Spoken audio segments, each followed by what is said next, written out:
जय माँ बगलामुखी। जय माँ काली, जय माँ चामुंडा। आज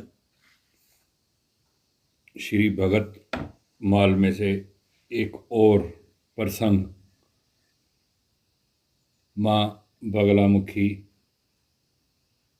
के आदेश अनुसार माँ के चरणों में बैठ के बोल रहा हूँ।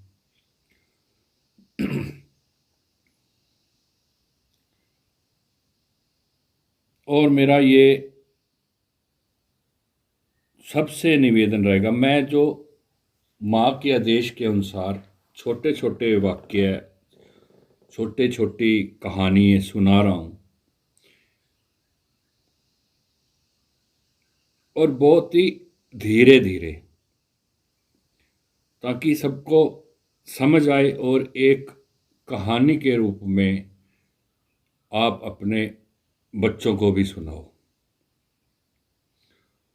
और इसमें कुछ ऐसे प्रसंग भी हैं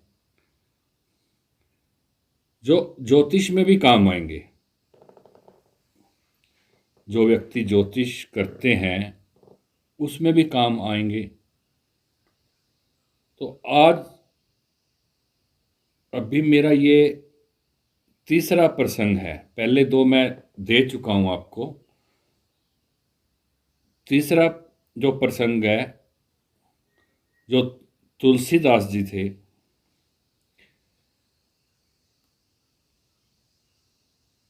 नित्य प्रति काशी में भागवत करते थे और काशी के लोग बहुत प्रेम आदर से भागवत कथा सुनते थे। अब दिनचर्या तो हर व्यक्ति करता है, इसी प्रकार तुलसीदास जी नगर के बाहर दक्षिण दिशा में एक विशाल पीपल का वृक्ष था। उस पर एक ब्रह्म राक्षस रहता था। तुलसीदास जी साय प्रातः जब शौच क्रिया करके लौटते थे तो जो शेष जल बच जाता था वो उस पीपल के नीचे गिरा देते थे।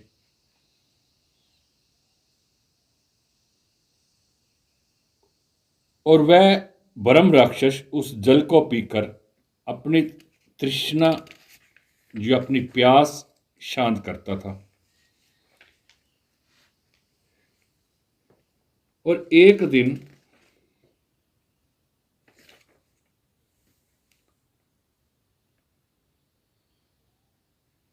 उस प्रेत ने, ब्रह्म राक्षस भी कह सकते हैं, पहचान लिया कि यह समर्थ महामुनि है जिसने मुझे बाल्यावस्था में श्राप दिया था।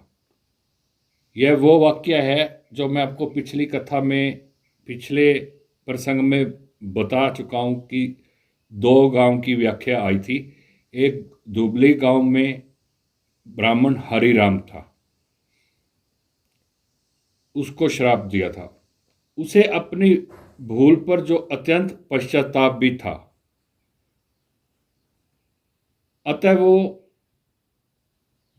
तुलसीदास जी को पहचान कर तुलसीदास जी के समक्ष प्रकट होकर बोला कि आप मुझे आज्ञा दें, मैं आपका कौन सा प्रिय काम करूं। तो तुलसीदास जी ने कहा, मुझे श्री राम के दर्शन करवा दो और मुझे कुछ नहीं चाहिए। तो वो ब्रह्म राक्षस ने कहा, मैं स्वयं भगवान का दर्शन करने में समर्थ नहीं हूं और ना कराने में समर्थ हूं, परंतु आपको एक उपाय देता हूं।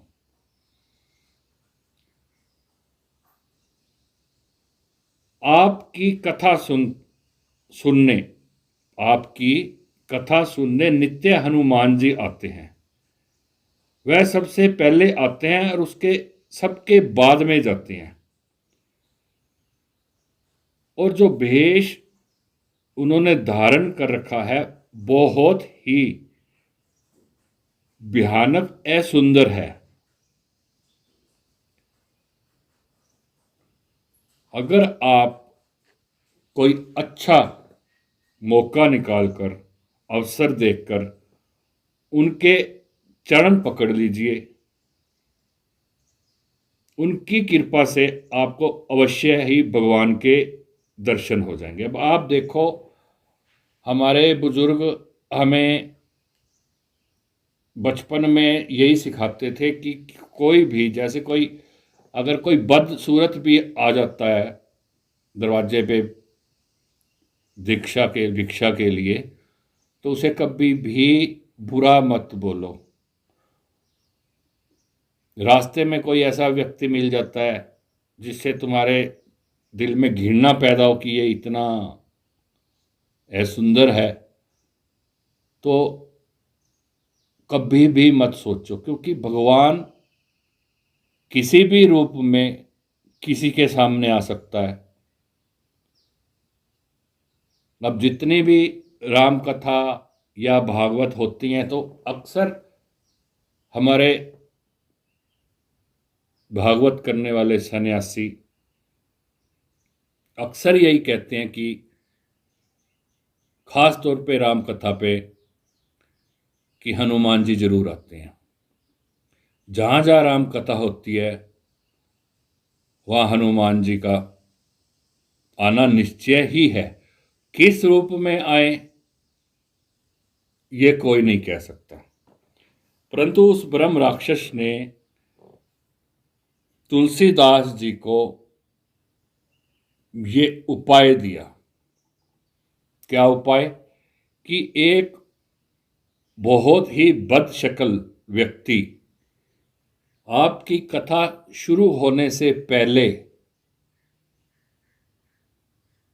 आ जाता है और कथा समाप्ति के बाद सबसे लास्ट में जाता है।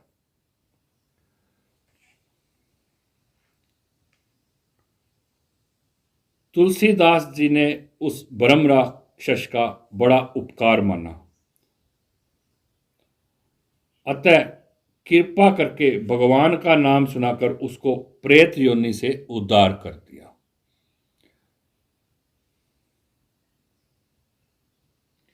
अब जो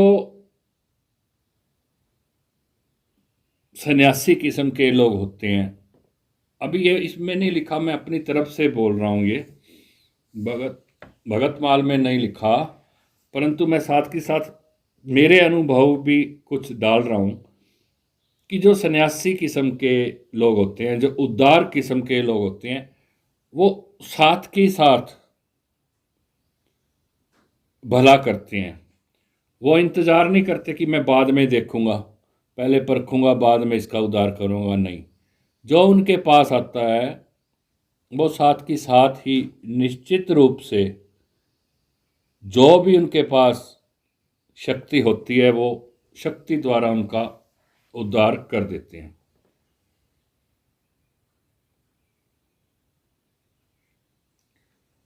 तो तुलसीदास जी व्यास गद्दी पर सबसे पहले ही जाकर विराजमान हो गए, ये देखने के लिए कि आता कौन है सबसे पहले। सचमुच प्रेत ने जैसा कहा था वैसा ही रूप धारण कर हनुमान जी सभी श्रोताओं से पहले आकर एकांत में कथा सुनने के लिए बैठ गए, और कथा समाप्ति के बाद सब लोग चले गए और माथा टेकते हुए जो जो हनुमान जी का रूप था वो भी जंगल की तरफ चल पड़े। श्री तुलसीदास जी ने चुपचाप उनके पीछे पीछे चल पड़े। जब एकदम निर्जन स्थान, निर्जन स्थान मतलब एकांत स्थान,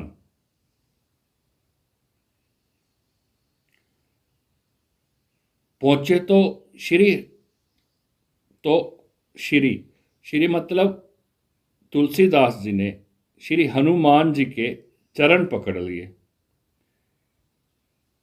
यद्यपि हनुमान जी ने बहुत मना किया, समझाया बुझाया, घृणा की बात कही, राम राम मैं तो कौड़ी हूं, मेरे अंग में पीप रक्त बह रहा है, आपके शरीर में लग जाएगा,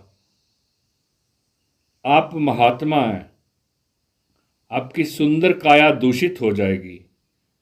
जब इतने पर भी नहीं माने तो फटकार भी सुनाई, परंतु श्री तुलसीदास जी तो जान चुके थे, पा चुके थे, वे सर्व सबको अतः लाख कहने पर भी चरण नहीं छोड़े। तब श्री हनुमान जी को प्रकट होकर प्रत्यक्ष दर्शन देना पड़ा। अब देखो, विश्वास और भरोसा, हम अगर किसी भी देवी को मानते हैं, किसी देवता को मानते हैं, हनुमान जी को मानते हैं, जब तक हमें अपने इष्ट देवता पे भरोसा नहीं होगा, हम आज इस देवी को मांग लेते हैं, कल हनुमान जी के पास चले जाते हैं, फिर किसी और के पास चले जाते हैं, कोई भी नहीं। मानो जिंदगी में तो एक इष्ट देवता को, और वो इष्ट देवता आपको देगा। अभी वृंदावन के जो हैं हरिदास जी, वो भी ये बोल रहे थे, अभी मैंने देखा थोड़े दिन पहले, किसी का नाम भी लो, राधा कृष्ण लो, सीताराम लो, हनुमान जी लो, माँ बगला माता मानो, माँ काली, एक के ही पीछे पड़ो। तो श्री तुलसीदास जी ने कहा,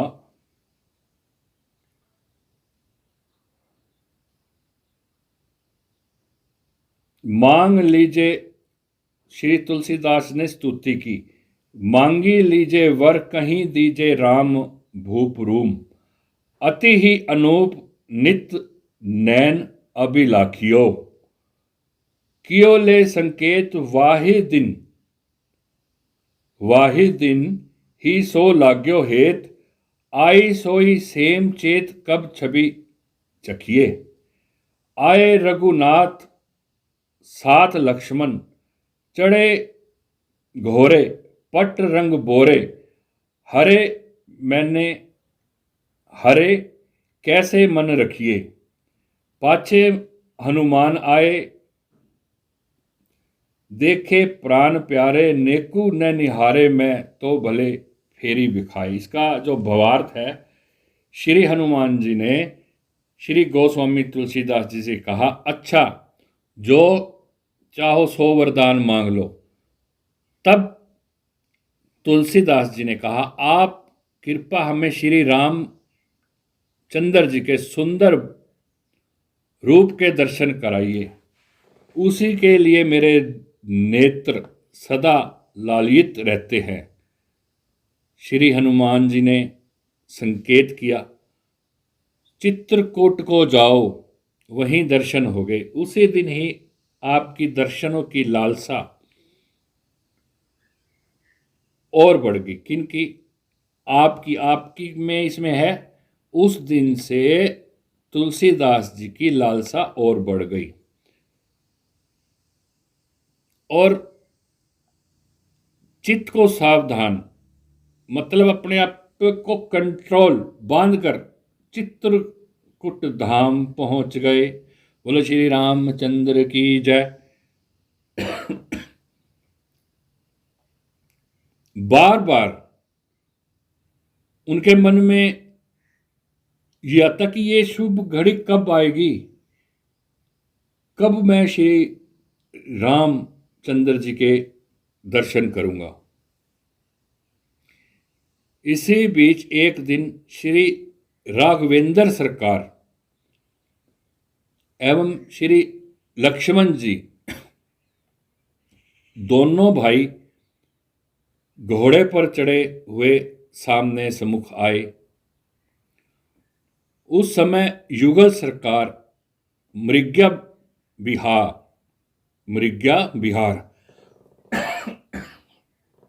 के अनुकूल हरी पोशाक धारण किए हुए थे। गोस्वामी तुलसीदास जी ने उन्हें देखा तो पर कोई अन्य शिकारी राजकुमार समझकर दृष्टि फेर ली। तुलसीदास जी ने सोचा कि ये तो शिकारी हैं, ध्यान नहीं दिया। इसके पश्चात श्री हनुमान जी ने आके पूछा, आपने अपने प्राण प्यारे श्री राघव के दर्शन किए? आपने उत्तर दिया, आपने मतलब तुलसीदास जी ने उत्तर दिया, मैंने तो अच्छी प्रकार से उन्हें बिल्कुल ही नहीं देख पाया। श्री हनुमान जी ने कहा, अच्छा कोई बात नहीं, पुनः तुम्हें दर्शन होंगे। अब तुलसीदास जी ने हनुमान जी से बड़ी चतुराई पूर्वक वरदान मांगा। भूप रूप में सिंहासन पर विराजमान श्री राम जी के साथ श्री जानकी जी, लक्ष्मण जी और श्री हनुमान जी एक साथ आए। ये श्री तुलसीदास जी ने एक हनुमान जी से वरदान मांग लिया। इसी कड़ी के बीच एक और छोटी सी कथा है।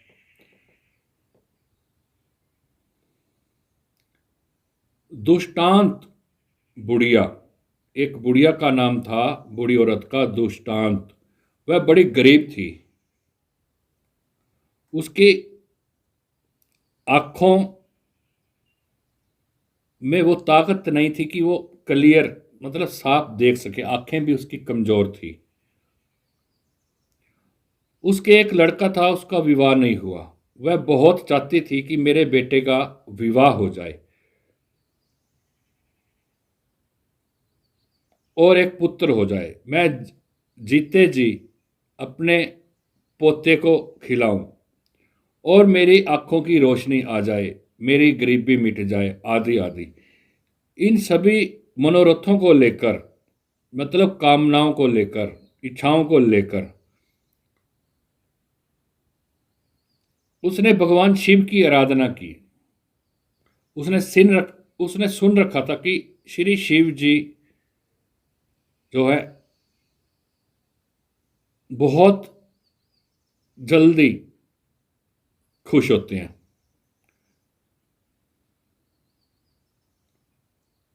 और वो मन चाहा वरदान देने वाले हैं। अतः उनसे बड़े भाव से श्री शिव जी की उपासना की और शिव जी भी बड़े शीघ्र प्रसन्न होकर उन्हें दर्शन दिए। बोले, तू एक वरदान चाहे जो भी मुझसे मांग ले, दूसरे वरदान का नाम नहीं लेना। एक वरदान मांग लो, दूसरे वरदान का नाम नहीं लेना।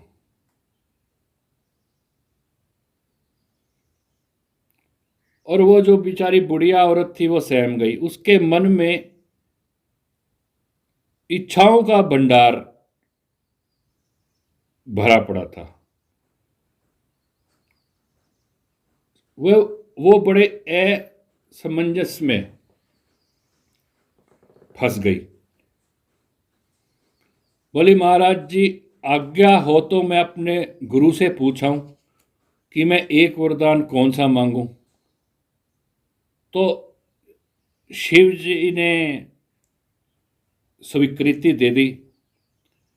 तो वह बुढ़िया दौड़ी गुरु जी के पास गई, अपनी समस्या सुनाई। गुरु जी ने सबका मतलब सारी इच्छाओं को बिठाते हुए उनको सिखाया कि एक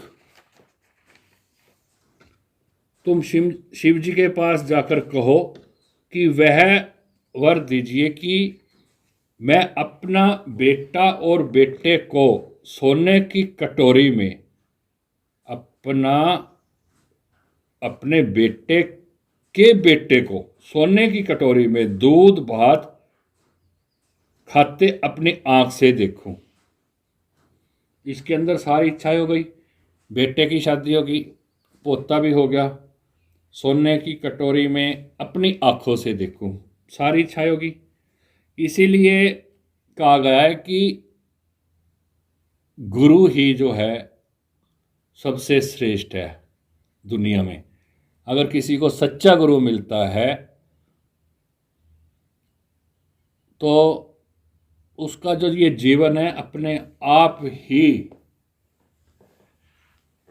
सफल हो जाता है। बुढ़िया ने आकर शिव जी से यही वर मांगा। शिव जी हंस दिए, बोले तू तो मुझसे भी चालाक निकली, एक ही वर में अनेक वर तूने मांग लिए। बुढ़िया ने कहा, महाराज इसमें कोई चालाकी नहीं है, यह तो गुरु जी की कृपा है। गुरु कृपा में क्या नहीं हो सकता।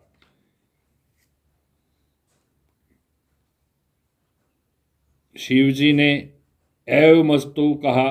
बुढ़िया ने एक वर में अपने समस्त मनोरथ पूर्ण कर लिए। अपने नेत्र, बेटे का विवाह, पौत्र का जन्म, अपार धनराशि, सभी बातें एक साथ हो गई। मांगने वाला यदि मूर्ख होता है तो अनेक वर पाकर भी उसका एक मनोरथ पूर्ण नहीं होता।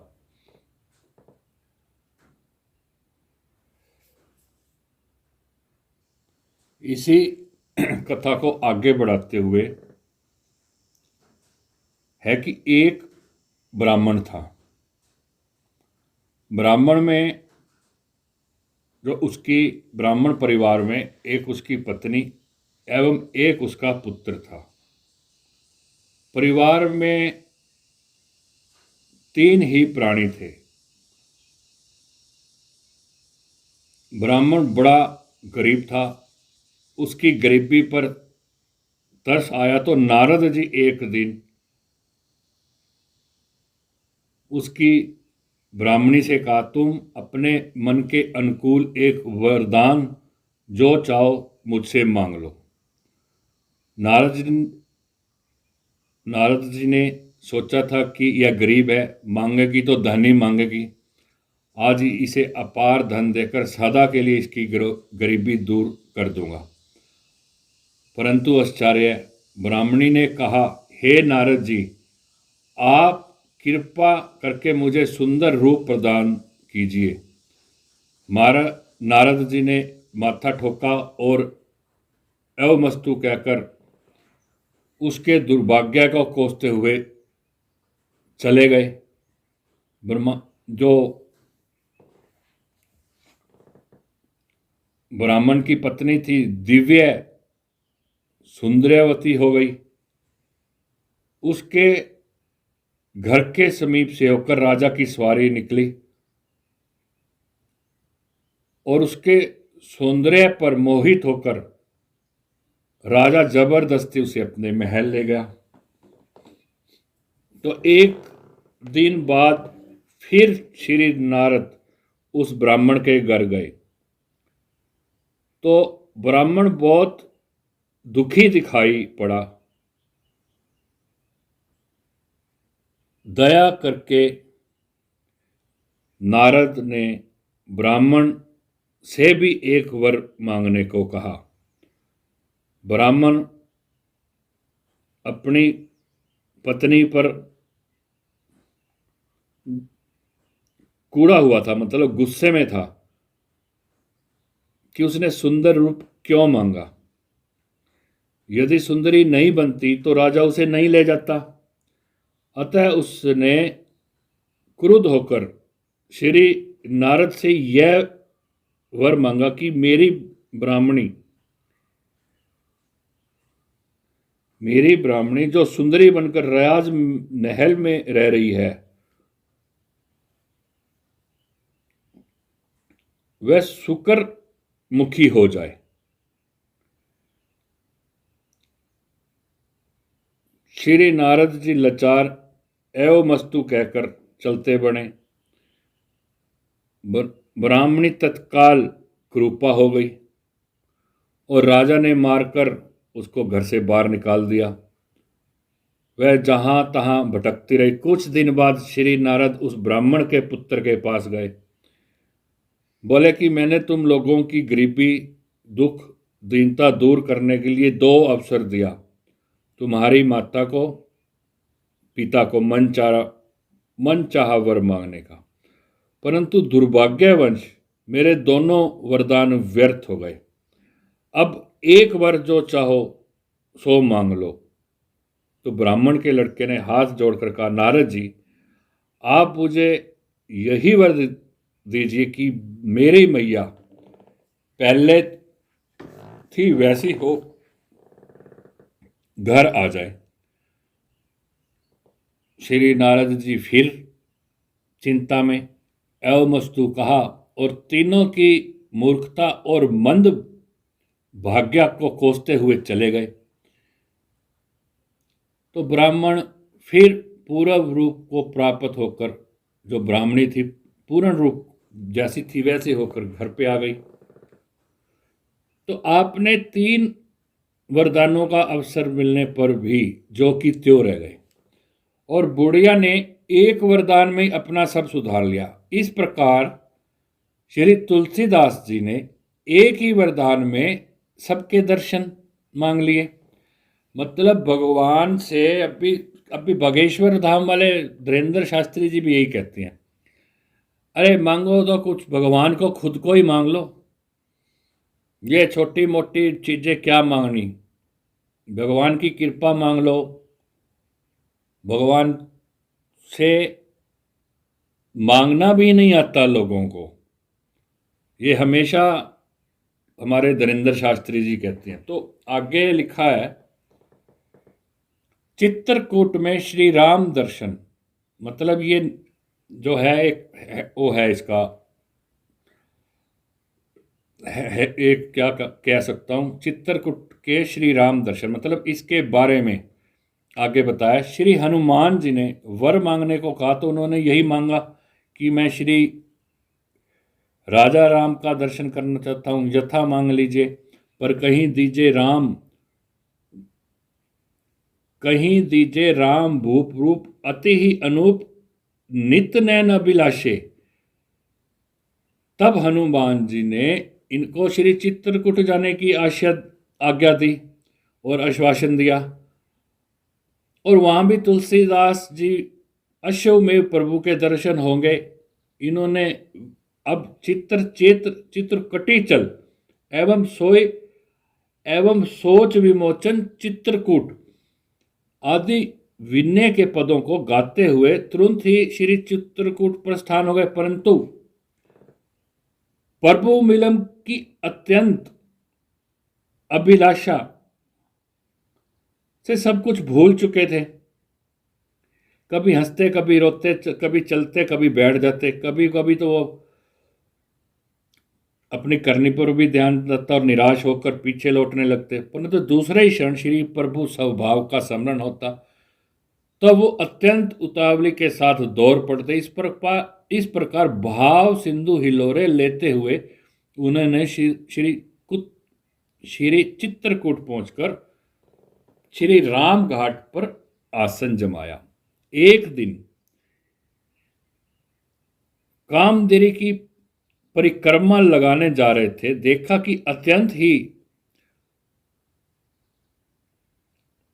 सुंदर सलोने श्याम गोरणवन के 2 राजकुमार हरे रंग की पोशाक पहने हुए हरे रंग के घोड़ों पे सवार होकर जंगल की ओर जा रहे थे। उनकी छवि देखकर जो है उन्हें यकीन नहीं हुआ और वो जी भरकर नहीं देख पाए। ये पहले भी कथा में आया है, आज भी दोबारा ये चल पड़ा है। इसके आगे ना आगे कुछ निकलेगा। इन्होंने कहा किसको, हनुमान जी को। प्रभु के दर्शन तो हुए नहीं। हाँ, 2 राजकुमार घोड़े पर चढ़े हुए आवश्यक अभी इधर को ही गए हैं। उनको मैंने जरूर देखा है, परंतु ये कोई शिकारी हैं ऐसा विचार कर मैंने दृष्टि फेर ली। श्री श्री हनुमान जी ने कहा कि वे प्रभु ही थे। तब तो इन्हें बड़ा पश्चाताप हुआ। तो बोलते हैं, लोचन रहे बेरी होए, जानी बूझी अकाज, कीनो दयो भूप में गोए, अवगति तू जनी, अवगति जो तेरी गति ने जानो, रहो जागत सोए, सब रूप की अवधि मेरे निकासी गए ढिग होए। तो इस प्रकार इनके श्लोक भी चलते हैं और साथ ही साथ वो भी। तब हनुमान जी ने धैर्य बंधाया, क्या चिंता मत करो, कल प्रातः काल पुनः दर्शन होगा। माघ मास की मौनी अमावस्या दिन बुधवार को प्रातःकाल होते ही श्रीमद गोस्वामी तुलसीदास जी श्री राम घाट पर स्नान करके चंदन घिस रहे थे। तब श्री भगवान श्री राम जी किशोर बालक के रूप में प्रकट होकर श्री तुलसीदास जी से बोले, बाबा मुझे चंदन लगा दो। बालक की मधुर वाणी सुनकर मनोहर रूप देखकर श्री तुलसीदास जी ने चंदन घिसना भूल गए। वो टकटकी लगाकर उसे देखने लगे। श्री हनुमान जी ने विचार कि कहीं फिर बालक के धोखे वे न रहें, अतः तोते के रूप धारण कर चेतावनी देते हुए दुआ कहा। अभी दुआ पढ़ते हैं, मजा आएगा। चित्रकूट के घाट पर बई संतन की भोर, चित्रकूट की घाट पर बही संतन की भोर, तुलसीदास चंदन घिसे, तिलक देत रघुवीर। यह दोहा सुनकर आप मतलब तुलसीदास जी अपने परमाधाय का दर्शन कर देह मतलब शरीर की सुधि बुद्धि भूल गए। शरीर पुल कायामान हो गया। आंखों में प्रेम की सरिता बहने लगी, मतलब खुशी के आंसू जो है बहने लगे। प्रभु ने कहा कि बच्चे रूपे, बाबा मुझे चंदन लगा दो। परंतु यहां तो और ही दशा थी। यथा तुलसीदास जी यह सुधि नहीं कौन की कहां ते आई, कौन काज काके ढींग कोहूं डाहू को। तब भगवान ने स्वयं श्री कर कमलों से चंदन लेकर अपने ललाट पर तो तिलक लगाया ही, पर श्री तुलसीदास जी की ललाट पर भी तिलक कर दिया। मानो इसी ब्याज में उन्हें भक्त सम्राट, कवि सम्राट तथा सबका हृदय सम्राट बना दिया। इसी प्रकार श्री तुलसीदास जी को दर्शन देकर श्री राम अंतर्धान हो गए। इधर ये प्रभु विरह में अत्यंत आकुल व्याकुल बेहोश पृथ्वी पर पड़े पड़े दिन भर आहें भरते रहे। रात्रि के समय श्री हनुमान जी ने आकर चिंत्य किया और आश्वासन दिया कि आप अधीर न हो, आपको नित्य भगवान की लीला विहार के दर्शन होता रहेगा। उस दिन से तुलसीदास जी की भक्ति की महिमा यत्र तत्र स्वत्र परिख्यात हो गई। लोगों को इनके दर्शन से परम शांति मिल गई। परम दर्शन से इन शांति मिलती थी। अब हम देखते हैं ना कि बहुत बड़े, जब हमें कोई महान साधु महात्मा मिलता है या हम किसी मंदिर में जाते हैं, गुरुद्वारे में जाते हैं, बहुत एक पॉजिटिविटी आती है, हमारा कहीं दिल नहीं करता। जैसे अब मैं पंचकुला चंडीगढ़ से यहाँ जंगल के अंदर मोरनी हिल मंदिर में बैठा हूँ, तो मुझे कोई चिंता नहीं है मेरे घर की, मेरे काम की। बड़े आराम से, दिमाग बिल्कुल शांत और खाली है। कौन हूँ मैं नहीं पता मेरे को, क्या हूँ नहीं पता। ये तब तक रहेगा जब तक मैं यहाँ मेरी माँ के पास हूँ। यहाँ से 2 किलोमीटर आगे गया नहीं तो वही फिर संसार, फिर वही विचार। जैसे हम अपने मोबाइल को चार्ज करते हैं जब उसकी बैटरी वीक हो जाती है, जैसे हम अपने मोबाइल को चार्ज करते हैं जब बैटरी खत्म हो जाती है, वैसे हर इंसान को जो धार्मिक है, धार्मिक स्थानों पर जाकर अपने आप को, उनकी अंदर की जो आध्यात्मिकता शक्ति है, उसको समय समय पर चार्ज करना चाहिए। ये ज्योतिषियों के लिए भी है और ये हर उस गृहस्थी के लिए भी है, हर उस गृहस्थ व्यक्ति के लिए भी है जो धर्म को मानता है।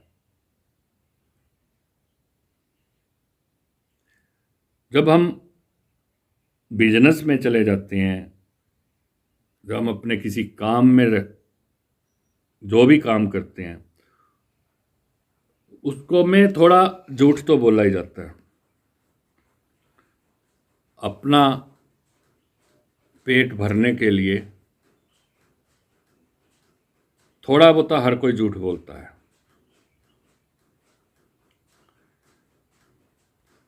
या हम पंडित लोग, जैसे मेरा काम ज्योतिष का है, थोड़ा तंत्र का भी है, माँ के आशीर्वाद से मैं लोगों के काम करता हूँ, तो उसमें मेरी शक्ति भी तो लगती है।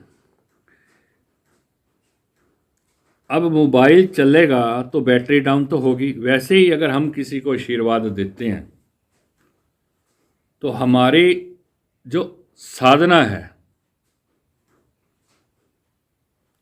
उस पर असर पड़ेगा। और इसलिए एक नियम बना लेना चाहिए, महीने में, 15 दिन में, हफ्ते में, 2 महीने में, कि ऐसे स्थान पर जाए और वहाँ पे जाके साधना करे जहाँ उसको आध्यात्मिक एनर्जी मिले, आध्यात्मिक एनर्जी। और आध्यात्मिक एनर्जी वहाँ मिलेगी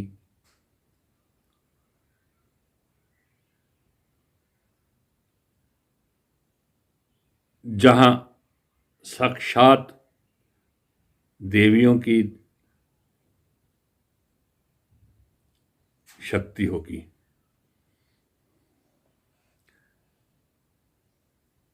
मेरा तो ये भी मानना है कि एकांत के अंदर अगर आप प्रभु सिमरन करो, एकांत के अंदर कोई आवाज़ सुनाई नहीं देनी चाहिए, हॉर्न की, ट्रैफिक की, घर की, नो। एकांत जंगल में जाओ, एकांत के अंदर, और एकांत के अंदर जहाँ धार्मिक स्थान हो, बहुत कम भीड़ हो, जहाँ नाम मात्र, वहाँ जाओ और फिर देखो चमत्कार। अभी माँ के आदेश से मैं श्री भक्तमाला जितनी एक मेरे से पढ़ी जा रही है, संस्कृत में भी काफ़ी गलती होंगी, हिंदी में भी गलतियाँ होंगी, क्योंकि पहली बार पढ़ रहा हूँ ये एक कैमरे के आगे। वैसे तो हम ग्रंथ ऐसे पढ़ते जाते हैं, समझ आ जाती है, जैसे हम रट्टा लगाते थे या स्कूल में किताबें पढ़ते थे, और पढ़ लेते थे, समझ आ जाती थी, परंतु एक किसी को सुनाना वो थोड़ा सा कठिन है, परंतु वो मैं प्रयास कर रहा हूँ मेरी माँ बगलामुखी की आदेश अनुसार। तो आप सुने, ब्राह्मण लोग, मेरे ज्योतिषी लोग तो सारे सुने। एक व्यक्ति भी अगर मेरी ये पूरी वीडियो देख लेता है, एक व्यक्ति भी, तो भी मैं धन्य हूं। अब अगला, अब ये तीसरा था, अभी चौथा जब माता रानी आदेश देगी तब हम करेंगे। जय माता दी।